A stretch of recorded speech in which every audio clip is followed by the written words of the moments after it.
Hi, welcome to We Wine Whenever. I'm Wendy. I'm Kelly.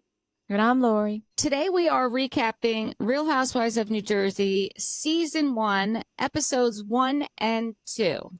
We're bringing it way back since we finished the finale and our recap of the House Husbands. We're going to go back to the beginning of New Jersey, where it all started. Yeah, it's hard to watch it knowing everything we know now. And, it's hard to not have a biased opinion already. But we shall do our best. I tried to watch it with new lenses on, like as I did when I first saw it, and remember what it is I liked about it. Right. So when it first starts, we start out with Caroline and her talking about her being thick as thieves. And the cast members in this season are Dina, Teresa, Caroline, Jacqueline, and Danielle. Danielle Staub. Danielle Staub, that's right. And we start out with finding that Teresa grew up in New Jersey with the big hair, and she was a Jersey girl, and that she has known Dina for 13 years. I was surprised. I didn't realize that they knew each other that long. No, I think they met each other when Teresa was working at a department store in the makeup department or something. Yeah, I think we find that out later on, but I don't think it was, I don't know that it was ever even mentioned on the show. Laura, do you remember that being mentioned? Because I know you rewatched the whole first season. No, I don't remember. I don't recall anything about that, about how they when we meet Caroline, Teresa calls her the mama of the group. And because Caroline is Dina's older sister, and we find 11 years difference. Yes, there's 11 years difference. And Jacqueline is their sister-in-law because she's married to their brother, Chris. Yeah. So it is all family. I mean, it did start out to be family. I mean, obviously, Teresa wasn't family. It was pretty wild how Caroline and Dina, how many brothers and sisters they had. That's a big family. Oh, yeah. I think it was like 10 or 11. I think there are 11. Yeah. And Dina's the youngest. 11 years difference. And Caroline's the oldest and Dina's the youngest. So her mom had a baby every year?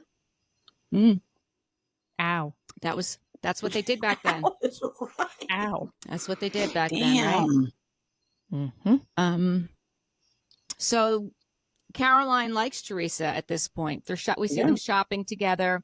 And I will be honest, Teresa, with just having 3 kids, she did have a banging body. She was in good shape. Yeah. Oh, yeah. She was in really good shape. Yeah. Most definitely.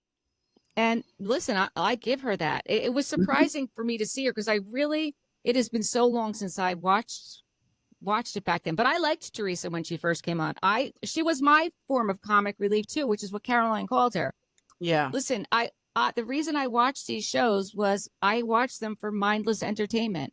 Just to forget about what's going on in my own life and watch somebody else's for once. And I like to laugh. Watching people with opulent lifestyles, which is what the Housewives started as, I mean. And, you watch it because it's a fucking train wreck.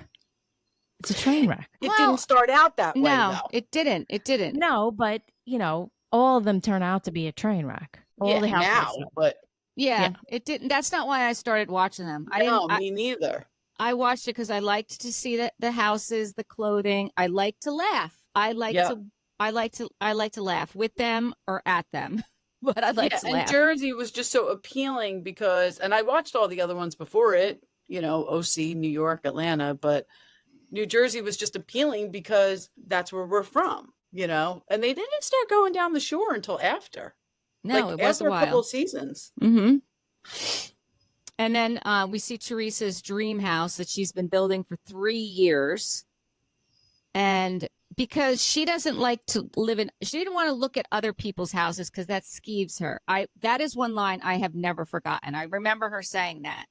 She got heat about that at the reunion from Andy. Yeah, because it's a horrible thing to say. I mean, terrible thing to say.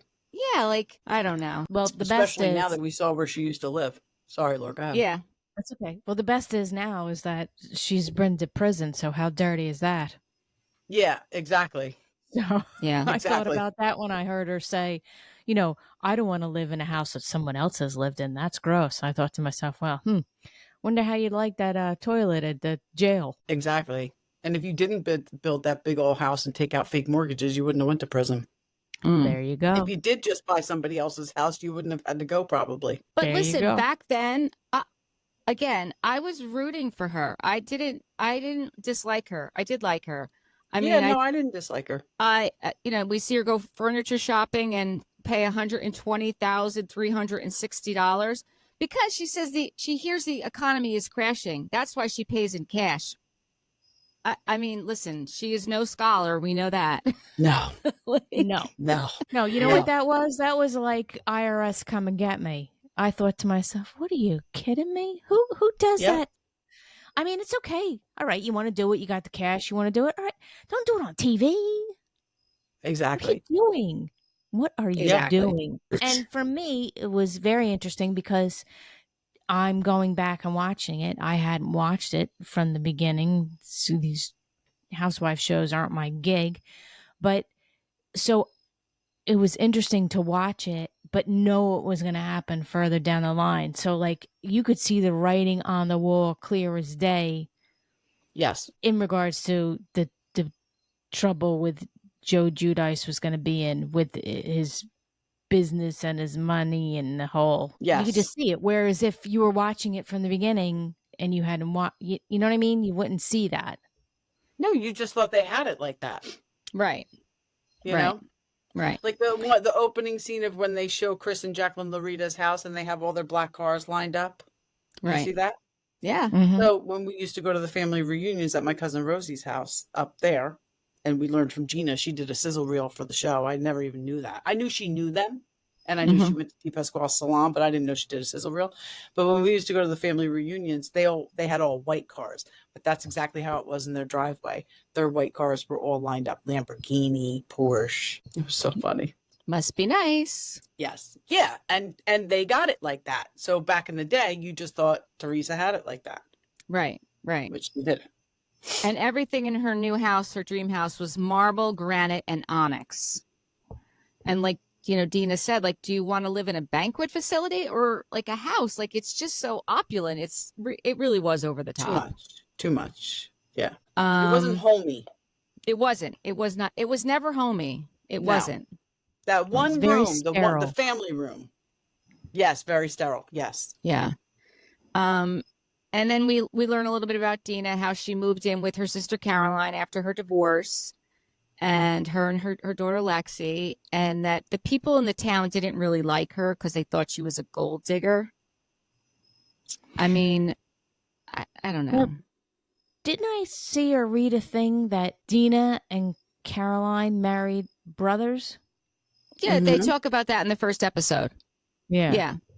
So Caroline's been married to Al Manzo, which I forgot how big he was when the show first came on. And for 30 something years, and he has a brother Tommy who he runs the brownstone with because their father ran it before that, and he married Dina after her divorce from her first husband, Lexi's dad. Right. He's the one that just got found guilty for hiring a mobster to beat up Dina's current husband. He was found guilty. Really? Yes. And breaking in and tying them up. Like Dina was there and witnessed it. He hired somebody to do that. He didn't do it himself. Right. Yeah. I mean, the interesting thing is, and again, I don't like to look at this, but all that Caroline, how they were talking about family, and that they always have each other's backs. And, even Jacqueline, like, they don't even, like, Dina and Caroline don't even talk anymore. And Dina says it in the first episode. It's nice to know my sister's got my back no matter what. She even says it. And I know. She did. I know. I wrote it down. I'm like, it's sad. It is sad. It's sad to where they're at today. Because again, that was something I was rooting for too. I was rooting for that family. It was enjoyable watching them. And I'm not a big fan of Dina. I always liked Caroline. No. Caroline was my favorite. She always reminded me of my mother. That's how my mother is. But in Dina's defense for not speaking to Caroline and Dolores both wrote character reference letters on behalf of Tommy Manzo, who was just found guilty. Yeah. They wrote character reference letters on his behalf to try to get him out of trouble. I read a thing here. Someone was saying that Dina's marriage to her husband was a business arrangement, and that Tommy agreed to marry Dina on camera for VH1's My Big Fat Fabulous Wedding to help launch her reality TV career. For Al and Tommy, the brownstone would prominently be featured as the event facility for the wedding, which would lead to an increase in bookings. So I believe it. Their motivation was to boost revenue for the family business. And the VH1 wedding special was taped 2005-2006, aired in 2007, which was the same year Dina signed her Bravo contract for Housewives, New Jersey. So it did launch her career. Totally believe it. I totally believe it. That was an arranged marriage for... Yeah. The casting story is that Dina and Jacqueline were chosen for the original cast. Then Dina recruited Teresa, and then Jacqueline suggested 2 other mutual friends. Then when the 2 other friends dropped out, Jacqueline suggested Caroline. Or Danielle. And production found Danielle Staub when they were at that Chateau Salon in Franklin Lakes. Well, Danielle was friends with Jacqueline, though. I think they really were friends before. I think that when Danielle got the opportunity to be on the show and found out who else was going to be on the show, that's when she befriended Jacqueline and tried to befriend Dina, and Dina saw right through her craziness. Oh, that could be. Yeah, I think that the show came first and the friendship came after. That could be. I don't think they had a long-standing friendship prior to being recruited for the show. Okay. I mean, I believe that. I believe that. You know, Caroline says that she lives for her children and her husband, and her career is secondary. I mean, at that point, she didn't really have much of a career. Not to be rude, because I do love Caroline, but I thought the same thing. Did she even have a career? Because she never mentioned it. No, I don't know that she did, to be honest with you. I think it was her family, which is fine. That's fine. Yeah, exactly. It's fine. Exactly. I did forget how funny Christopher was and how much I really liked Christopher and Albie and Lauren. I really like them. I really do, especially Christopher.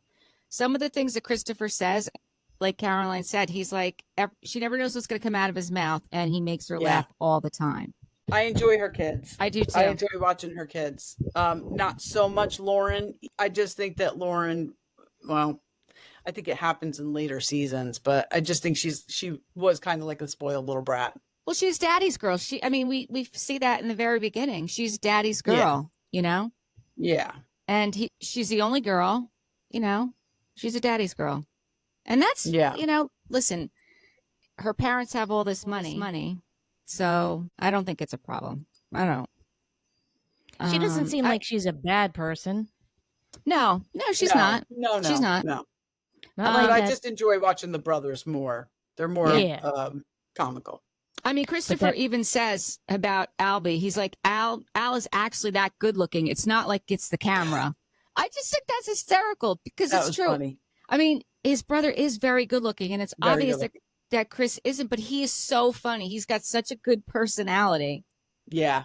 I mean, even Albie's at one point, and his wife are having a baby. Oh, that's awesome. That's awesome. I mean, you know, he says he wants to be the face of strip clubs and car washes. And his mom's like, all right, well, just make me proud. Like, don't do it trashy. You know? And I have that, like, she's justifying, like, that there are high-end strip clubs. Yeah, why not? Listen. Like scores. Exactly. And then at one point where, was it in this episode or the next episode? No, I think it's in the next episode. Yeah, I won't get to it. It's in the next episode. Caroline also says that her kids are street smart people. You can go further with street smarts than you can with book smarts. Wow.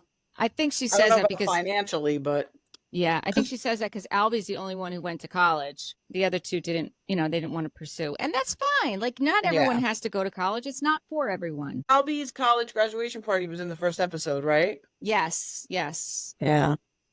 And, you know, we see Caroline running around helping everybody get dressed, helping Lauren pick out her shoes, finding this one's tie, tying this one's tie.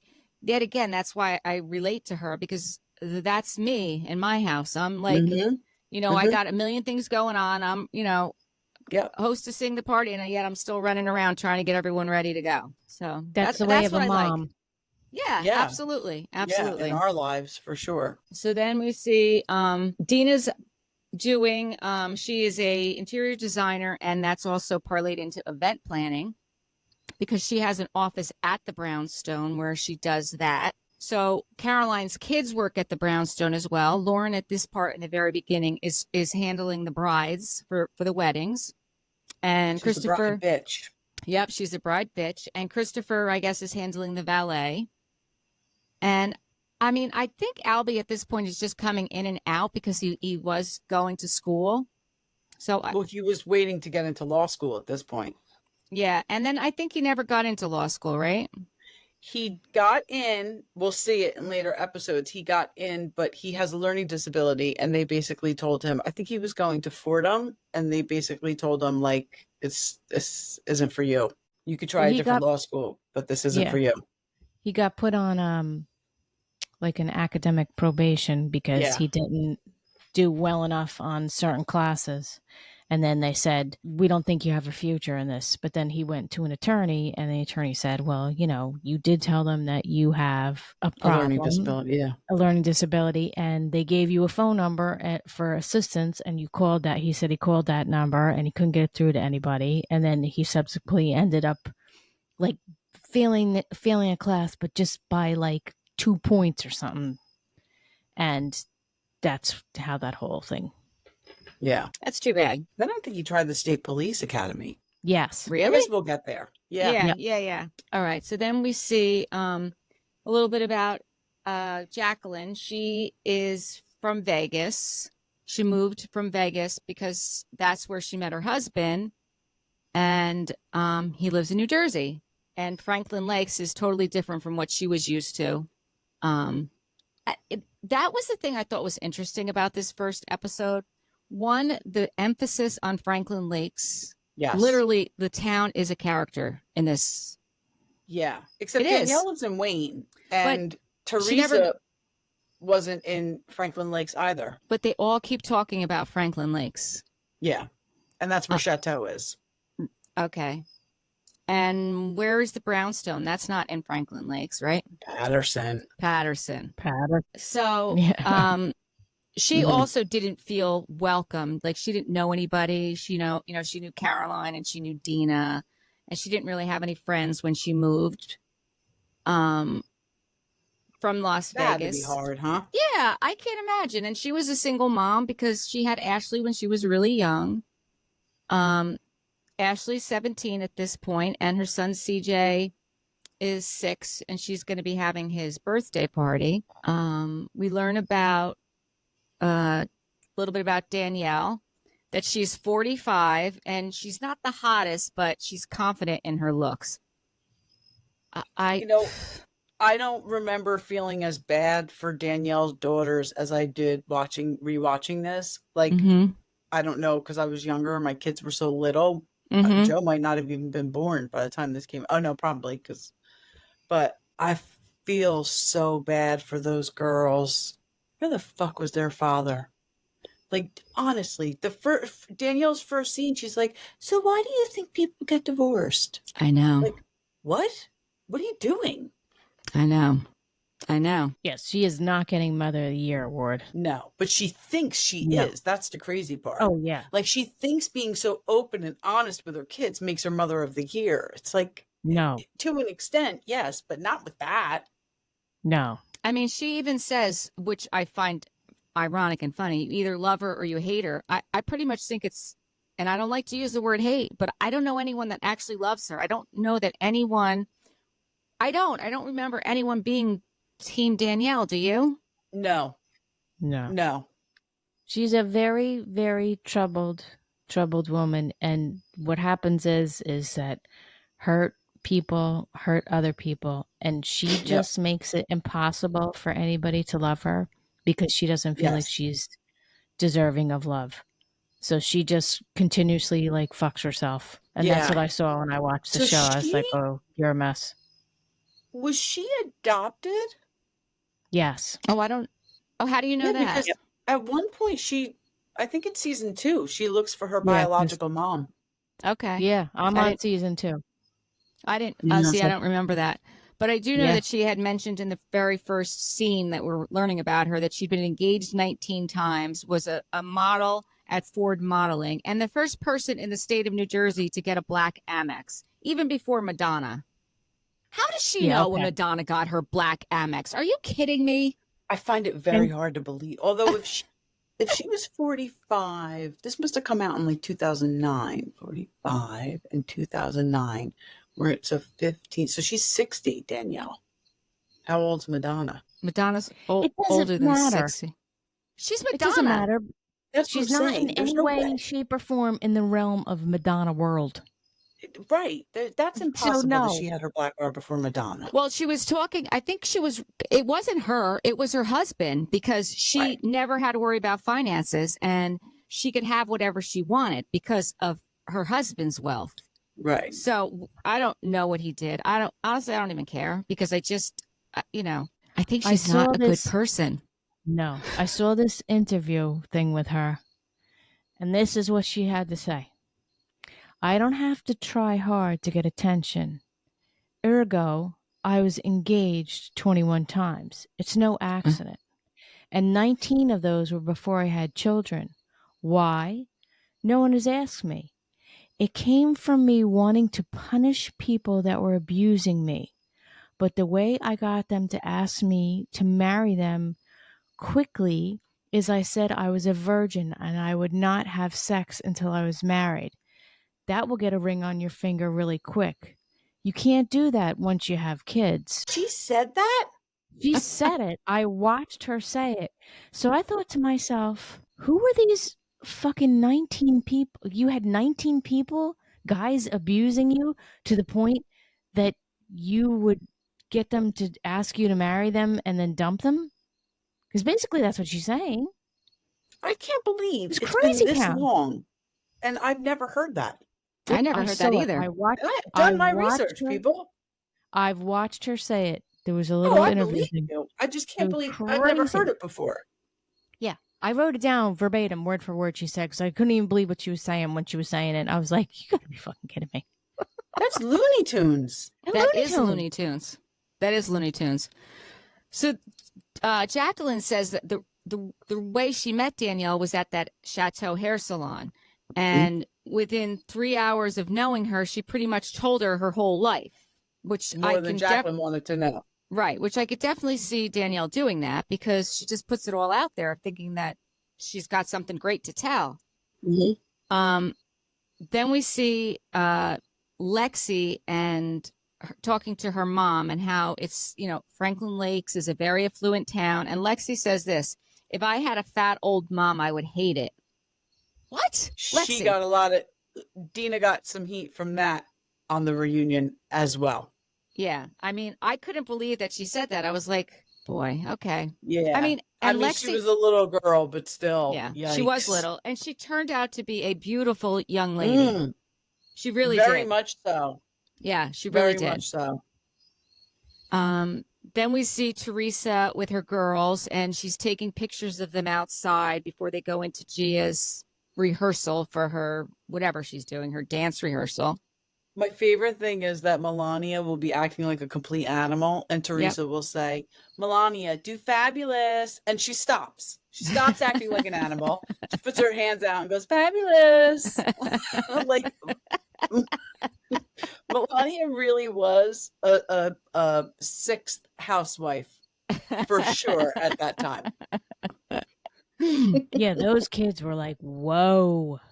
Well, when they were in that boutique and they're at the cash register, I couldn't believe them in that boutique. And when she walked in, she says to the store owner, "Oh, do you remember me?"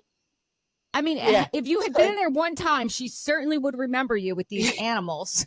Like, are you kidding me? And that is no shade because Joe was a hot mess when he was little in a store. So I get it. But she had no awareness really of even what was going on. Like, they were running the show.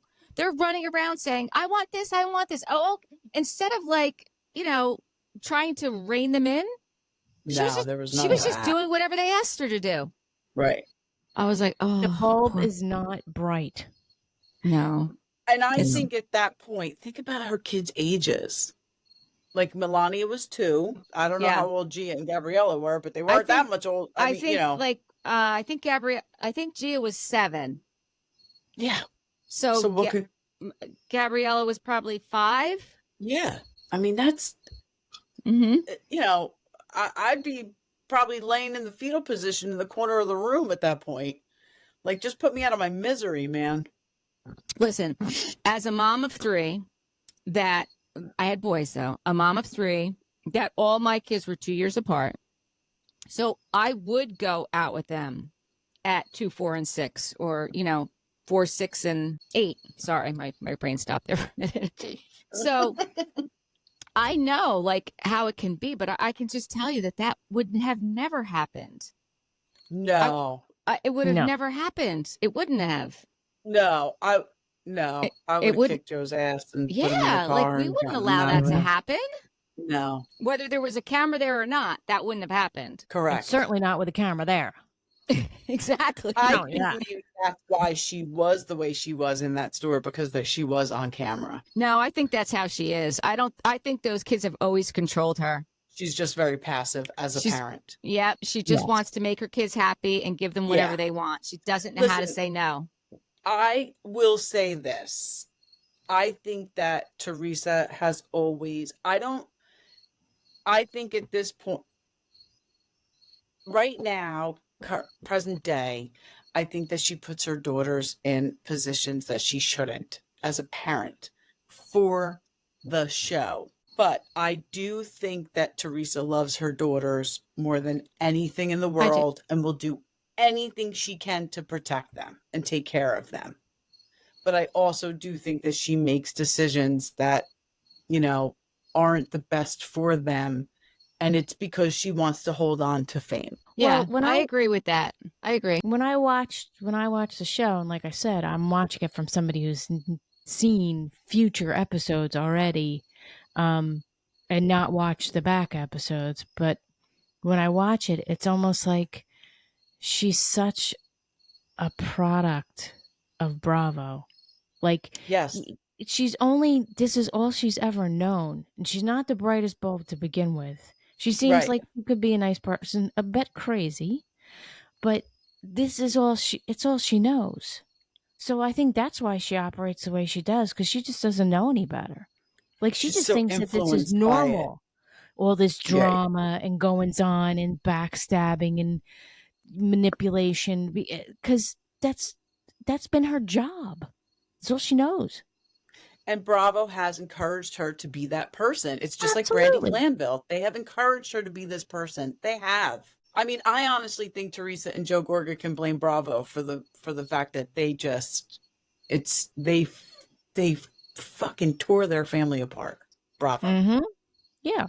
Production. For ratings. Yes. But they allowed it. Yes, for ratings. But they allowed it. So then we see Jackie goes over to Danielle's house to help her get ready for her blind date. Oh, God. And his screen name is Gucci Model. And she has been having phone sex with him for 2 years. 2 years? 2 years. And she never met him in 2 years? 2 years. Never met him. Yep. I mean. Yeah. That's a long time. It's a long time. And then Teresa shows up too to help Danielle get ready. And, Danielle says that her girls love that she's dating because they like to help her get dressed and pick out her clothes. Yeah. And, she tells her girls everything, but not the phone sex thing, but they know she's going out on a date. And then Jackie and Teresa decide to go to the restaurant that she's meeting the guy out at to spy on. Yeah, it was. Yeah, I mean, and she didn't even see them, which I think is odd because there had to be a camera there. She totally knew they were there. I wrote the same thing down. There's a camera crew. Right. In the corner with your friends with binoculars. You knew they were there. Right. But that's okay. That's okay. But the fact that she waited, what did she wait? 2 hours or an hour and a half? So he was supposed to be there at 7:30, and at 9:00, she's like, "Oh, well, he didn't show." Would you have waited an hour and a half? No, but those girls that she was sitting next to were so funny. They were like, "You're not calling him, are you?" When she called them and left them that message. Yeah. They're like, "You're not calling him, are you?" Yeah, she sat there and waited way too long. Yeah. I would have been yeah. like, peace. Yeah, me too. Me too. That's never happened to me. Has that ever happened to you guys? Never, Stood ever. up for a I date? honestly don't think I ever went on a blind date. I've never been on a blind date. On a blind date? Yeah. Oh, Never. yes. I've been on a blind date, but I've never been stood up on a blind date. I've never I been went- stood up or on a blind date. I never There you went on a go. blind date, but I'll tell you what, I worked for a law firm in my early 20s. After my engagement broke off, and before Eric and I started dating, I was single for 4 years. So I worked for this lawyer, and this really good-looking guy owned a title company. His parents owned a title company, and he worked for it, and he was really good-looking. So the real estate secretary was like, you should go out with him. And I was like, he was a little too corporate for me. But anyway, he did ask me out on a date. And I was like, so we go to, Clark's Landing, but it's now a banquet center, but it used to be a restaurant.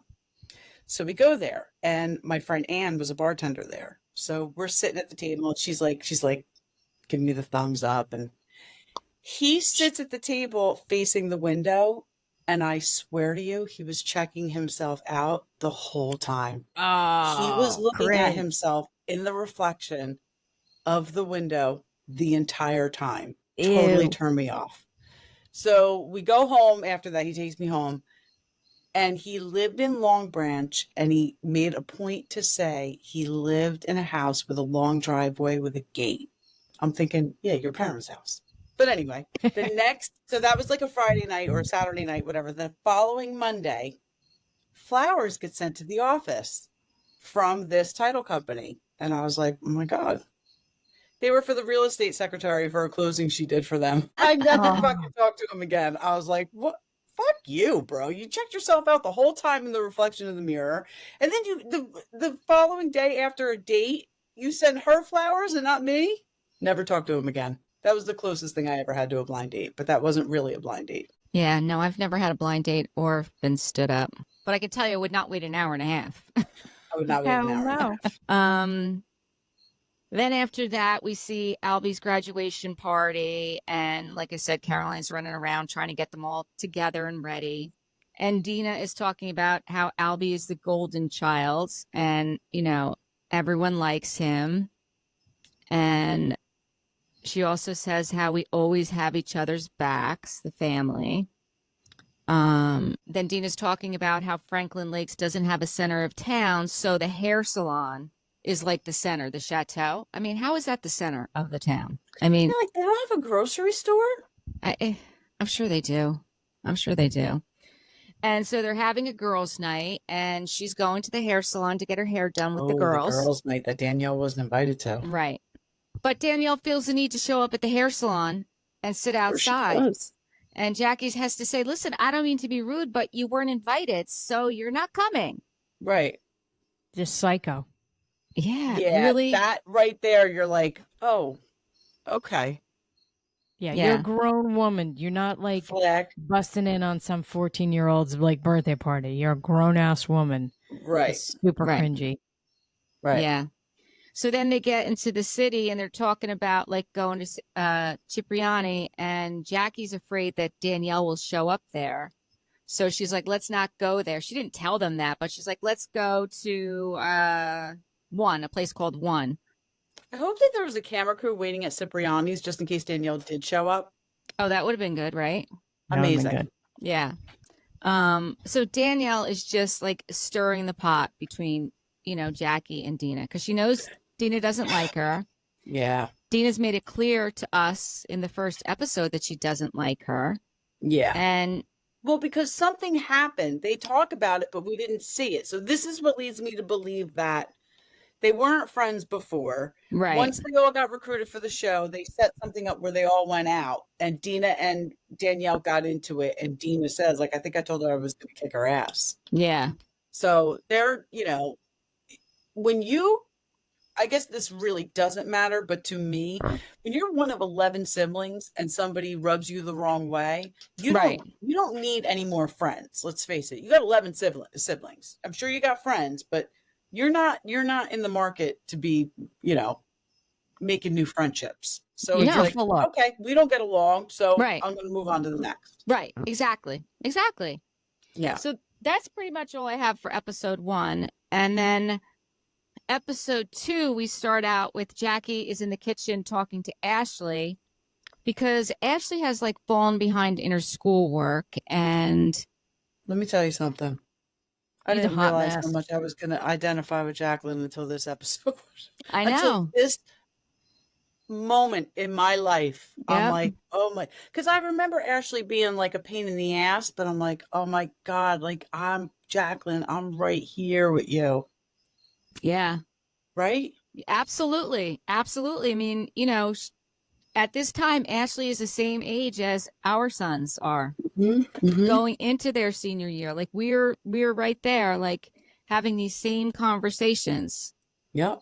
Yeah. I mean, and plus she's got a 6-year-old and she's had 4 miscarriages. Like, you know, she's going through a lot. Let me ask you something. If you had, this is a very personal question, but if you had 4 miscarriages, would you continue to try? If you had already had 2 healthy kids? I think I would. Yeah. I think I would too. Yeah, I think I would. If that's what I really would. That's why I asked. Yeah. If that's what I really wanted, if that's what my husband and I really wanted, then I think I would. Okay. Yeah, I think I would too. So she's planning, you know, she's talking to her daughter Ashley. She's planning the birthday party for CJ. And this is actually an episode where Teresa takes the girls shopping and they're running around like lunatics in the store. And she even says to the lady, Gia and Gabriella are easy to handle, but Milani is going through her terrible twos. I'm like, oh no, girl, it is more than that. Yeah, it's definitely more than that. It's an ongoing problem. She's just a big personality. She's a big personality. Well, a kid like that, you put a camera in front of their face, they're going to eat it all up. Yeah, for sure. Yeah. And even back then, because that's where they get the call for Gia that she's got this audition, Gia wanted to be a star. I mean, you know, her mother says she's not a stage mom, and her mom's kind of pushing this, but Gia wanted it. You know, definitely, Gia wanted it. I don't think Teresa was making her do anything she wasn't totally on board with, and they were obviously doing that before the show started because she had already had an agent. She had already had those pictures taken. So that was already going on before the show started. Yeah. I mean, she got the audition before the show started because you know, we heard about it that, you know. Yeah. So then what else? Then Jackie meets up with Danielle for lunch. And Danielle feels like she's close to Jackie, but she wants to fit in with the other girls. And she's kind of like asking her like to kind of help her with Dina. Do you kind of feel bad for Danielle right now? Like, I don't. Not at all, huh? I didn't, because honestly, I saw right through her. Yeah, I know. Yeah, and the rest of them did too. Yeah, I might have been like Jacqueline though. I might have been like, "Come on, guys." I think you would have been like Jacqueline. I think I would have. I think and I would have. And Kelly and Lori and I would have been like that. And Lori and I would have been like, she's fucking crazy. Yep. Get away from her. Yeah. Yep. Yeah, it's true. Yeah. No, I don't. Kelly, you're super nice like that, so you definitely would have been like that. Me and Wendy would have been like, "Oh no, this bitch is crazy. We're not doing this." Yeah, we're out. She's not invited. Yep. Yep. And Teresa goes back again to the house that she's building again. And I think this might be when she calls her designer and wants to change the railings that just arrived. The wrought iron. Oh, yeah. I remember that. I'm like, oh, my God, are you kidding me? Like, does she have any idea what she's doing? And she says, like, I love them. I think they're beautiful. But I want to go back to the other one. Right. Oh. I would not want to be working with her. I could just say Can that. you imagine? Can you imagine how much money she spent on that house? Well, it's interesting that Dina, her good friend, is an interior designer, but not doing the interior design of her house, right? Well, because she knows she couldn't work with Teresa because Teresa's a lunatic. Right. Right. And as we see later on when she's doing her Ladybug event, Dina can be a bit of a bitch. Oh, yeah. Yeah. Oh, right? yeah. Yeah. So I don't think that they Lose would work track of well that work. together. But I think you have to be like that to pull one of those. That was a huge event. A lot of was. vendors, a lot of moving parts. You kind of have to have that personality to pull something like that off. I agree. You have to be on top of things and organized, but I don't know that you have to be snapping at your family members. And if you wanted them to work it, don't just assume they're going to work it. Give them a job and say, listen, can you help me with this? Yeah, Yeah. because I felt bad for Jacqueline. Well, because you would have been Jacqueline, because Yes. you would have been Jacqueline. And Lori and I would have been like, listen, if you wanted me to help you, all you had to do was ask. Stop snapping Right. at me like this. Right. You know? I was Yeah. coming as a Right. guest. You want me to help? I'll help. Don't be a bitch. Right. Like, that's Right. what we would have said. And you would be Right. running around like Jacqueline. Like, Yeah. And they're like, what the fuck, man? I paid to be here. Now I got to work it? Right. Me and Wendy would have All been right. like, stop your shit and just Right. tell us what you need done, right. and let's move this the fuck along. Right. Right. Correct. Let's see. Oh, so then we get to CJ's birthday party, right? We see Teresa arrive with her kids all dressed to match, and they're, she's got the carnival theme, and she's got the bouncy house and the petting zoo and the clowns and God knows what else. Yeah, I mean, it was a 3-ring circus, basically, is what she had going on in her yard. She literally had a 3-ring circus going on. And in the midst of all of it, Danielle feels the need to go up to her. Oh, Jacqueline, have you seen your sister-in-law, Dina? And Jackie's like, oh, yeah, she just came. Wait. Well, But before that, when they're setting the tables up, and Danielle's daughter says, Danielle says, Christina told me that Ashley's having friends over. Yes. I remember watching that scene back in the day, and I was like, why is she inserting? Let me tell you something right now. If that were my house and that were my daughter, and somebody tried to do that with me, go up to her room and Eric would be like, what the fuck are you doing? I mean, I don't know where Chris was, but he'd be like, this is our problem, not yours. You can go fucking walk away now.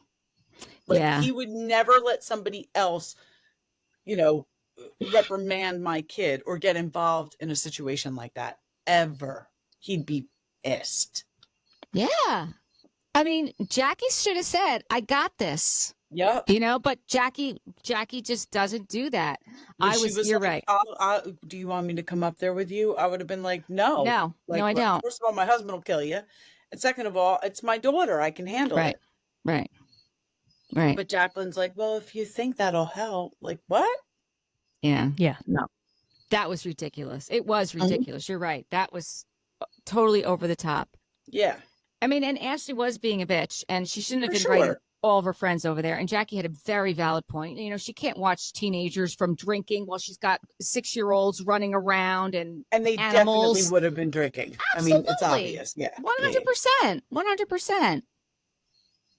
And then after that whole incident, then that's when she goes up to her and says, oh, do you think it's okay if I go talk to Dina? And she's like, yeah, I guess. And then she goes over to Dina and gives her a big hug and is like, I'm sorry. I'm like, are you kidding me? We're best friends now. Yeah. We're friends. And can I borrow your boobs since we're friends now? What? I mean, she's a psycho. She really is a psycho. She really is. And you know who else is really a psycho? But it's like, she's like a closet psycho, is Teresa. When she flipped that table, let me tell you something. All right, we're not there. You're jumping ahead. We're not there yet. We're not there yet. But then even Dina says in her confessional, she's like, yeah. Dina says in her confessional, like, I think she wants to be me. Like, I'm afraid she's going to skin me and wear me like a Versace. Like, I keep seeing it in my head. Yeah. I was like, oh my God. She's right. She's a psycho. I think Danielle just desperately wanted to be in with them because we learned, like, there were a lot of rumors about her, that she was a husband stealer. She was this, she was that. Like, she just wanted to be in with them, but she doesn't know how. She comes on too strong, and that's just who she is. And that's why you either love her or hate her. And I would imagine that Danielle goes through friends quite quickly because she comes on way too strong. I've had friends like that. It's not sustainable. Yeah. Well, listen, she was somebody who was, a former stripper who married some guy with lots of dough. You're going to, Mm-hmm. and was abandoned by her mother. She's just crazy insecure. Yep, Crazy she's got a insecure lot going on. to the point that it makes her behave that's why she behaves like that. For sure. Well, you're right. Like, it really comes down to the insecurity of being abandoned by your mother. Basically, that's what it comes down to. So every time a relationship ends, she It's another feels that abandonment. loss all over again. And it's sad. That's sad. It is. It is sad, but she is nuts. Yeah. Yeah. And maybe the Manzos should have been a little bit more empathetic to that, but her behavior like almost prevents that from them being empathetic. Because I think Dina, I mean, you see in the second season that Dina does try to be empathetic. Oh yes. And open the door for her again, and it just doesn't work out. She's such a mess that she just cannot help but self-sabotage herself with her own kooky shit she's got in her head, thinking everybody's after her, and tramping around with little leprechaun bodyguards and Hell's Angels. Stop it! Stop! Oh my God, that's season 2. Tommy Provenzano. Tommy? No, Bobby. I think the kid's name was Bobby. Yeah, the little guy that she always had around with her. Yeah. Why can't I think of his name? I think his name was Bobby. I know his last name was Provenzano. All right. Well, when we get there, I'll write it down because I'm taking notes on each episode. You do that, Wendy. I'll let you know. Stop jumping ahead. I know, it's so hard not to, though. After that, we see Caroline's in the kitchen cooking with Lauren, and they're making sausage and potatoes. And her house is all are welcome. She never knows how many she's cooking for, so she just cooks. Says, "How many pounds of pasta should I make? 1 or 2?" You got fucking 7 people sitting at the table, Caroline. You make the 2 pounds of pasta. What's it cost? Well, even if you're making the fresh pasta, for crying out loud. I thought it was odd she was making pasta when she was making sausage and potatoes. So she having pasta and sausage and potatoes? That's way too many starches. I have to be honest with you. If I make sausage, peppers, and potatoes, I don't make pasta. But if I just make sausage and peppers, I make pasta.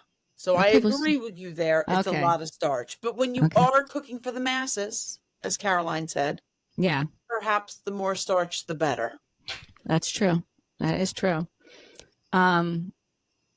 That when they're sitting at the table, Christopher asks, if you could have 2 kids instead of 3, which 2 would it be? Oh my God. That was so funny. I laughed so hard. And that is something my son Andrew would ask. Like, that's a question Andrew would ask me. Like, he asks me crazy questions all the time. Yeah. And I like Christopher a lot. I would like to see Christopher again. I want to know what Christopher's doing. I'm going to now stalk Christopher. I follow his Instagram. Oh, you do? He's doing something with a pizza place. I think he's running a pizza place up North Jersey. Okay, well, we gotta follow him on Rewind whenever, so we can see what he's doing. Is Dear Albie still a podcast? Because I used to listen to that all the time. Dear Albie, it was a great podcast. I do not know.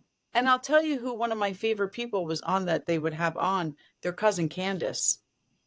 And prior to Melissa coming on the show, Candace was going to be a housewife. Oh, Caroline's interesting. niece. She's hysterical. But her husband, I don't know if he's a teacher still, but he was a teacher at the time, and he had his sights set on being in administration for the school systems. And they were kind of like, I don't think you want to get involved in this if that's really where you're going. Right. And she didn't. No, those two do not mix. Right. No. Right. No. So she chose not to do it. But she's hysterical on that.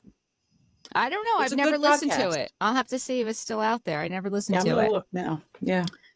So then after that, we see Teresa brings Gia to her acting coach so she can, get ready for this big audition. And Caroline and Al have a sit down with Lauren about going to beauty school because they want her to have some direction. And, he says he knows someone who owns a beauty school and a spa. And, she's like, I like doing makeup, but I don't know about hair. Like, I don't want to touch people. Christopher. Okay, just FYI, Dear Albie is still on Apple Podcasts, and it's current. They're still putting out episodes? Yeah. 3 days ago was his last one. Okay. It's interesting because Caroline was like, well, if you're going to do it, you're going to get the whole thing. And there are just licenses for estheticians. So I don't know why, like, if that was really what she only wanted to do, like, I don't know. I don't know why they forced her into doing the whole, because it's a long program. I mean, what is it, 9 months? Well, I guess if you go full time, like I did it for high school half day. I think it's a 9 month. But I think it's a 9 month program, and I think what her mom was saying is learn it all, and then get your license and everything. And she wanted to do makeup, not so much facials. So that's not, she's not really a license to be a makeup artist. So she was saying, get yourself the license. You can open up your own place because you need a license, or you're going to have to rely on somebody else's license. Right. Right. I think it was sound advice. I'll be honest with you. And it was, like I said, it was not, she's 20 years old. She's been off for 2 years. Like, right. Get yourself a license. What else? So then Danielle calls her ex up on the phone, and she's talking to him on her flip phone and saying how it's been 2 years and they still don't have a settlement. I don't understand that.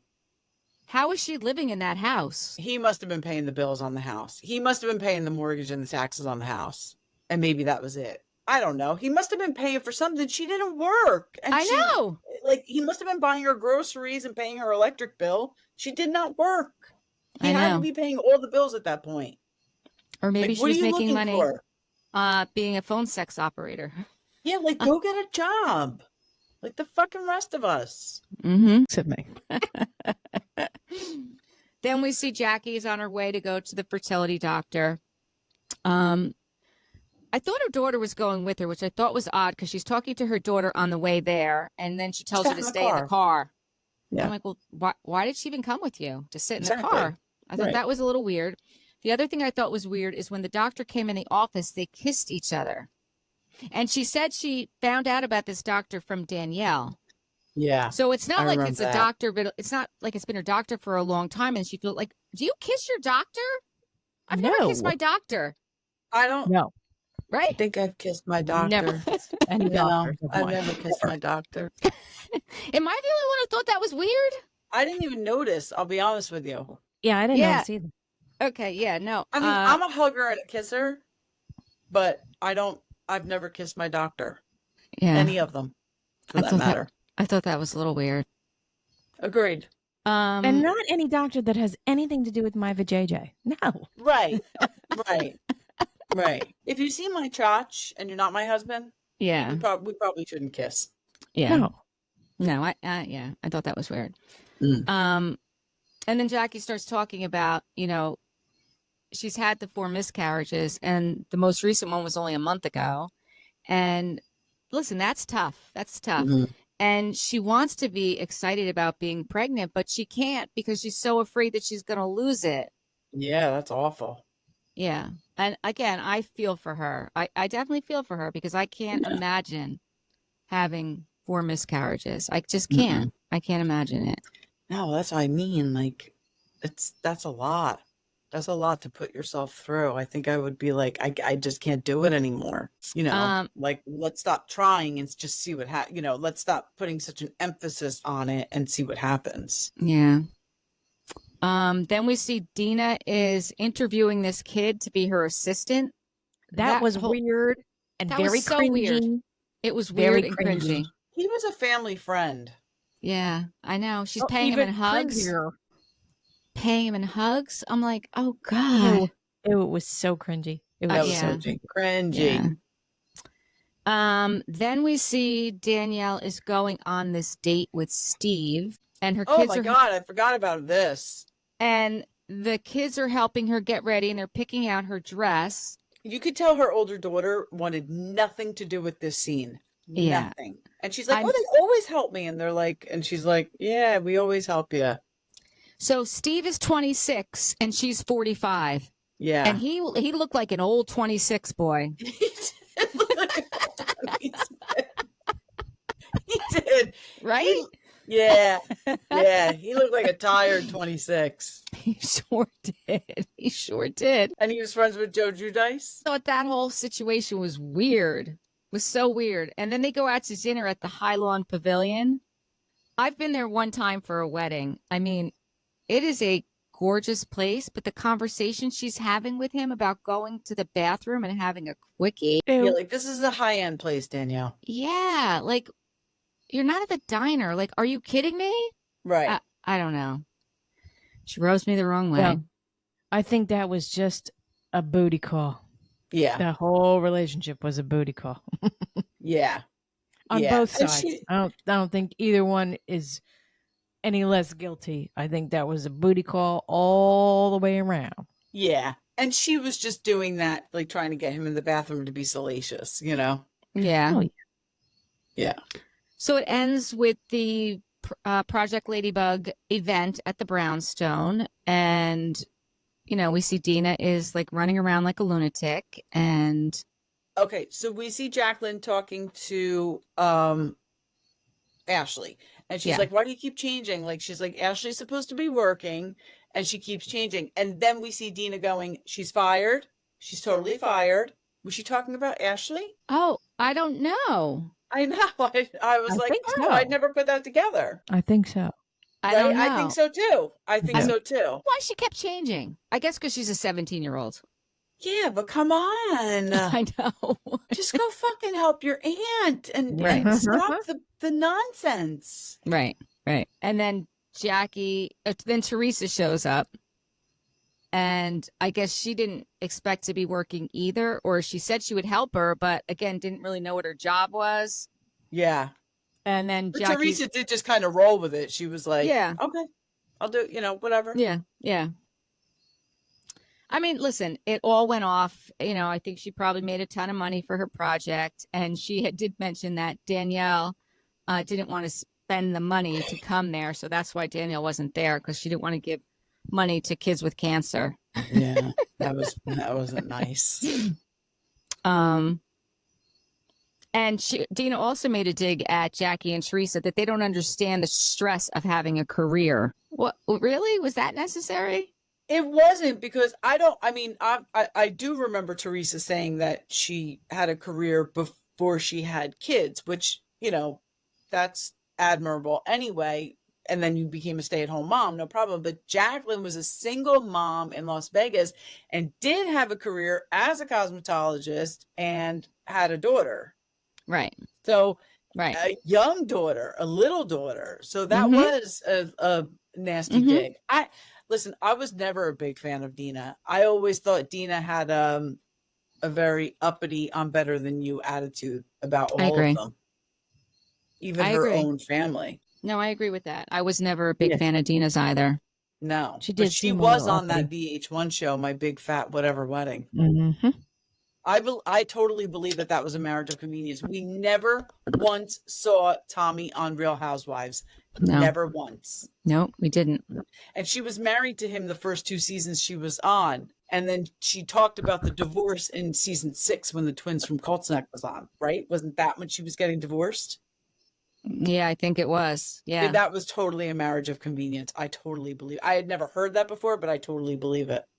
No, I do too. Well, I was reading some stuff on, that's season 2. So we'll get to that later. You were not jumping a whole season. I won't skip. Lori. All right. That's it. That's it. But I want to tell you I have 2 funny things I learned recently. I was out with my girlfriends and we were out drinking, as we do. And did you see your favorite bartender?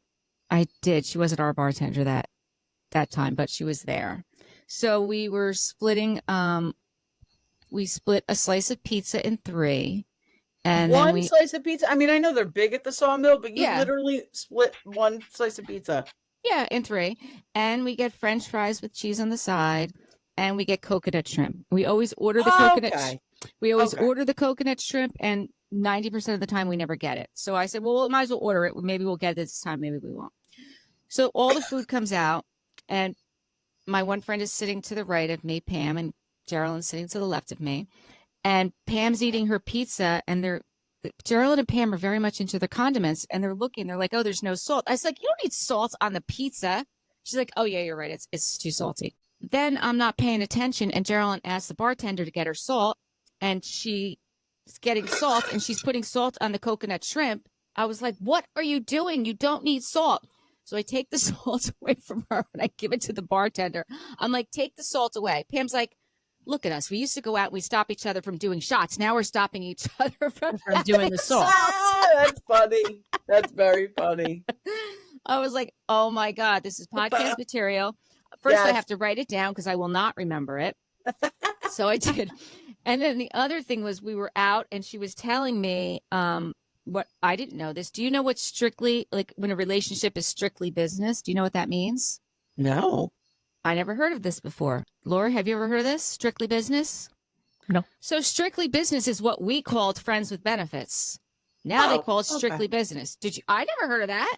I never heard of it, but it does make sense. So it's just people who have sex with each other. You know, that doesn't make sense. That's friends with benefits. Why are you calling that strictly business? Because you're just getting down to business. Business. You just want to have sex with this person and nothing else. Strictly business. All right. I get it. So anyway, I learned that. So I learned about strictly business, and I learned that, you know, at our age, Is we're this old a and you thing got to with fight about kids salt. our kids' ages? Yeah. Okay. Yeah. I would think so. So now we have to ask our kids if they know what this is. Well, I'm not going to ask Joe, but I'm not asking my kids this. I'll I mean, ask they already cringe every time they hear me talk as it is. I'm not going to ask them about that. I'll ask Tess. We'll ask Tess tonight. So What about? I want to know, how was Atlantic City? Didn't you listen to the podcast, Laura? No, Lori would. Okay, well, I'm sorry. We're not recapping it now for you. You can listen to the podcast like everybody These poor else. people have already heard about it, but we'll tell you separately. Okay, good. No, I'm not telling her. She can listen to the damn podcast. Give us a download, Lori. What? I didn't listen to what I wanted to tell you. Shaking my head at you, Lori. I'm shaking my head. For the listeners, I'm shaking my head at Lori. Yeah. Well, that's what happens with me. I know. All Can't right. help me. Until next time, thank you for watching and listening to We Wine Whenever. I'm Wendy. I'm Kelly. And I'm Lori. Bye. Bye.